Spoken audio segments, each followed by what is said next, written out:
আসসালামু আলাইকুম সম্মানিত ভিউয়ার্স, কেমন আছেন আপনারা? সবাইকে আমার পক্ষ থেকে আন্তরিক অভিনন্দন ও শুভেচ্ছা। আজকে আমি আপনাদেরকে আমার বাগানের 2-3টা বিদেশি আম গাছের জাত দেখাবো। সম্মানিত ভিউয়ার্স, এই আম গাছকে আমি আপনাদেরকে আমার বাগানের 2-3টা আমের চারা সম্পর্কে কেনার পর থেকে মুকুল আসতেছে। দেখেন, গত বছরও অনেক মুকুল আসছে, কয়েকটা আম ধরছে, এবারও অনেক মুকুল আসছে, কিন্তু আমগুলা বেশি একটা আম ধরে নাই। এর কারণ হচ্ছে প্রচণ্ড খরা, আর আমি সঠিকভাবে পানিও দিতে পারি নাই।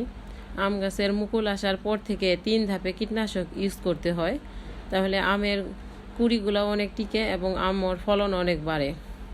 প্রথমে আমের মুকুল আসার পরে ফুল ফুটার আগে একবার দিতে হবে কীটনাশক ও ছত্রাকনাশক। তারপরে ফুল ফুটার পর থেকে যখন গুটি হবে তখন আরেক ধাপে কীটনাশক ইউজ করতে হবে।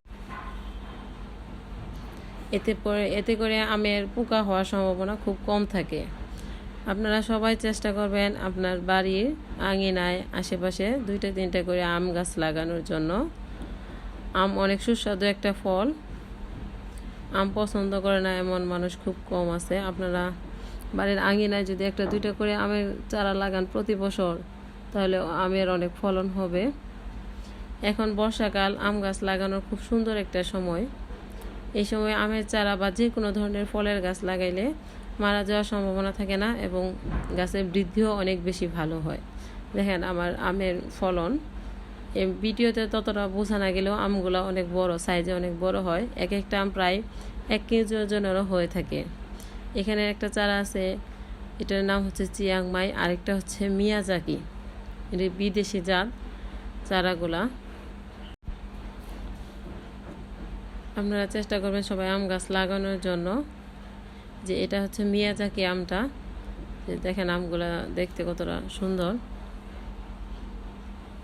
এটা হচ্ছে চিয়াংমাই, এই আমটা হচ্ছে চিয়াংমাই।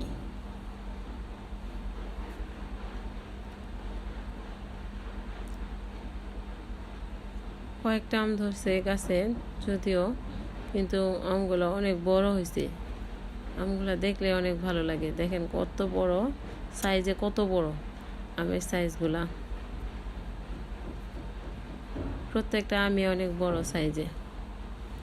আপনারা চেষ্টা করবেন যাতে কলমের চারা লাগাইতে পারেন। কলমের চারা যদি লাগানো যায় তাহলে গাছের জায়গা কম নেয় এবং অল্প, গাছের বয়স ছোট থেকেই ফল ধরা শুরু করে। আর বীজের চারা লাগাইলে গাছ অনেক বড় হয়ে যায় এবং দেরিতে ফলন হয়। কলমের চারাগুলো লাগাইলে অল্প জায়গায় অনেক চারা লাগানো যায়। এই যে এটা হচ্ছে চিয়াংমাই, দেখেন আমের সাইজগুলো কত বড়।